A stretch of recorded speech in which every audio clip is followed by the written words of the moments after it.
मेरी बड़ी बहन आरती की शादी को 1 साल हो गया था। दादी बहुत खूबसूरत थीं और मेरी भाभी भी काफ़ी हैंडसम हैं। शादी के बाद दादी हमारे घर बहुत कम आती थीं क्योंकि वो उनके बगैर रहना बर्दाश्त नहीं कर सकती थीं। दादी और इसकी भाभी एक दूसरे से बहुत प्यार करते हैं और एक दूसरे के बगैर नहीं रह सकते।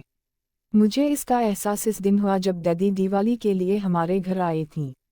दादी को आए हुए 1 हफ्ता हो गया था लेकिन वो दिन में कई बार फ़ोन करती थीं। वो अक्सर कहती कि मैं इतनी जल्दी कैसे आ सकती हूँ, मुझे कुछ दिन और रहने दो, लेकिन तुम फ़ोन करके ऐसी ऐसी बातें करते हो कि मैं तुम्हें बहुत याद करती हूँ। तभी मैं अंदर आई और दादी ने फ़ोन बंद कर दिया। मैंने दादी को किचन में बुलाया क्योंकि इन्हें दिवाली की मिठाइयाँ, चिवड़ा, करंजी वगैरह तैयार करनी थीं। शाम तक हमने आधा अज्जा तैयार कर लिया था और हमने अगले दिन बकिया मीठा बनाने का फ़ैसला किया। शाम का वक्त था और मैं खिड़की से बाहर देख रहा था कि मेरी भाभी को बाहर खड़ा देखा। मैंने जल्दी से बहन को आवाज़ दी। बाहर निकलते ही उसने कहा, तुम वाकई आ गए हो। मैंने सोचा कि आपने अभी फ़ोन पर ये कहा है। तभी मेरी वालिदा अंदर आए और कहने लगीं, मेहमान आप कब आए? मुझे कोई खबर नहीं, कुछ भी नहीं। अगर आप मुझे पहले बता देते तो मैं आपकी मेज़बानी की तैयारी कर लेती। मेरी भाभी ने कहा, नहीं, सास में काम के सिलसिले में शहर में था, इसलिए सोचा आप सबसे मिलकर चला जाऊंगा। मेरी वालिदा ने कहा, अभी जाने की बात मत करो, तुम अभी आए हो इसलिए खाना खाओ, आराम करो और फिर सुबह चले जाना। मैं तुम्हें अभी जाने नहीं दूंगी। मेरे बहनोई ने कुछ नहीं कहा और मैं जानता था कि वो जाने वाला नहीं था। तभी दादी ने पानी लाया और भाभी को देते हुए सरगोशी की, मैं बिल्कुल जानता हूँ कि तुम क्यों आए हो, तुम मेरे बगैर 1 हफ्ता भी नहीं रह सकते। भाभी ने मुस्कुरा कर कहा, तुम ऐसे हो। ये सुनकर दादी शर्मा कर मुस्कुराईं और चली गईं। थोड़ी देर में रात का खाना तैयार हो गया। हम सब ने इकट्ठे खाना खाया और रात गपशप में गुजारी। साथ वाले कमरे में भाभी का बेड बना हुआ था और सबको बेड के लिए तैयार होना था। घर के बाकी सब अपने अपने कमरों में जा चुके थे, लेकिन दादी और मैं अभी तक सोफे पर बैठे टेलीविज़न देख रहे थे। हम आपके ही टेलीविज़न पर चल रही थी एक फिल्म, मुझे बहुत पसंद थी और दादी ने भी।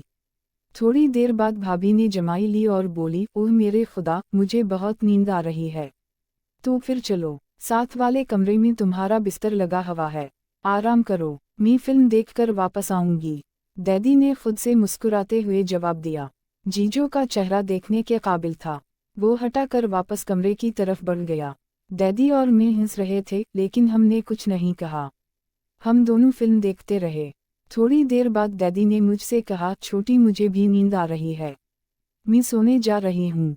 मैंने फौरन जवाब दिया, दादी अगर आप भी जाएंगी तो मैं डर जाऊंगी। आपको मालूम है, मैं रात को अकेला डरता हूँ।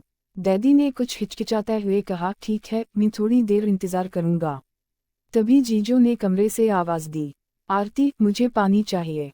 दादी ने फौरन जवाब दिया, रुको छोटी, मैं तुम्हारे जीजो को थोड़ा पानी पिलाती हूँ। मैंने कहा, ठीक है, लेकिन जल्द वापस आ जाना।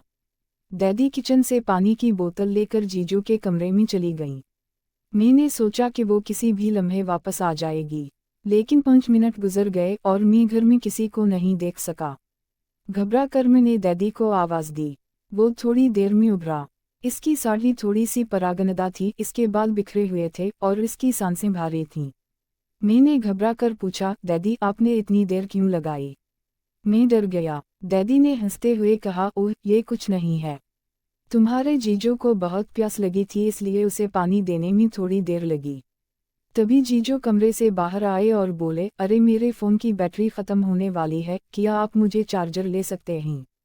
दादी ने जवाब दिया, ठीक है, मैं चेक करती हूँ, तुम यहीं इंतज़ार करो।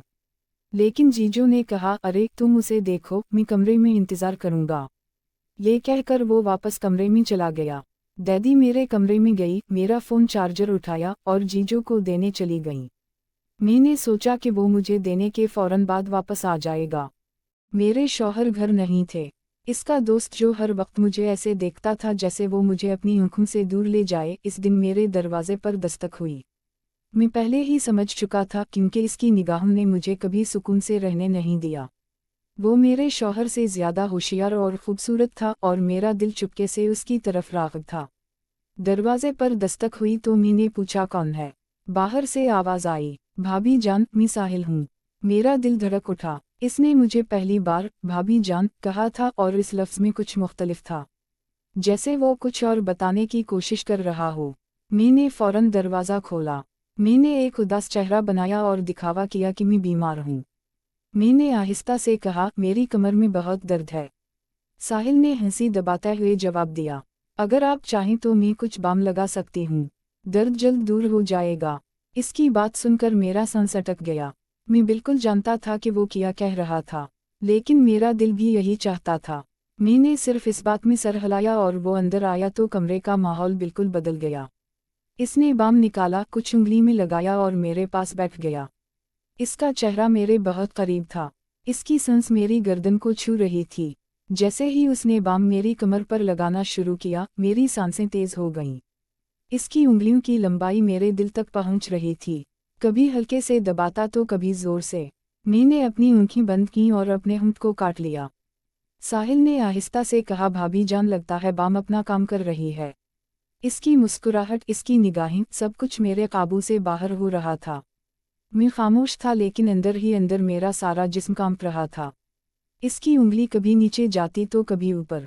मैं इसका हाथ रोकने की कोशिश की, लेकिन नहीं कर सका। कमरे में सिर्फ मेरी सांस की आवाज़ थी। साहिल करीब आया और आहिस्तगी से बोला, मैं जानता हूँ तुम भी ये चाहते हो, बस एक बार कह दो। मैंने उसकी तरफ देखा। इसकी आंखों में वही भूख थी जो मैंने पहले महसूस की थी। मैंने कुछ नहीं कहा, मैंने बस आंखें नीची कर लीं। इसने बाम साइड टेबल पर रखा और करीब आया। अब हम सिर्फ एक कदम के फासले पर थे। मेरी उंगली ने इसके हाथ को साफ किया और मुझे बिजली का झटका लगा। मैंने आहिस्ता से कहा, साहिल। इसने मुस्कुराते हुए जवाब दिया, भाभी जान अब मैं समझता हूँ। कमरे की हवा गर्म हो गई। दरवाज़ा बंद था। मेरे शौहर घर पर नहीं थे और मैं और साहिल एक ऐसे मकाम पर थे जहाँ से वापस आना मुश्किल था। साहिल ने बाम साइड पर रखा और सीधा मेरी आंखों में देखा। इसकी नज़र मेरे पूरे जिस्म को स्कैन कर रही थी। मैं होंठ काटते हुए खामोश रहा। भाभी जान, उसने आहिस्तगी से कहा, तुम बोलती क्यों नहीं? ये सब तुम्हारे चेहरे पर लिखा हुआ है। मुझे खुद पर काबू पाना मुश्किल हो गया। मेरा दिल धड़क रहा था।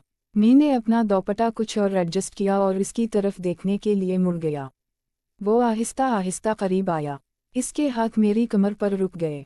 मैं एक लम्हे के लिए अकड़ गया, लेकिन अगले ही लम्हे मैंने आंखें बंद कर लीं, जैसे मैं तैयार हूँ। साहिल ने हल्का सा कहकहा लगाते हुए कहा, अब दर्द को कम करना चाहते हो या उसे तेज करना चाहते हो? मेरे होंठों पर हल्की सी मुस्कुराहट आई, लेकिन मैंने कुछ नहीं कहा। उसकी आवाज़, इसकी निगाहें, सब कुछ मेरे अंदर घूम रहा था।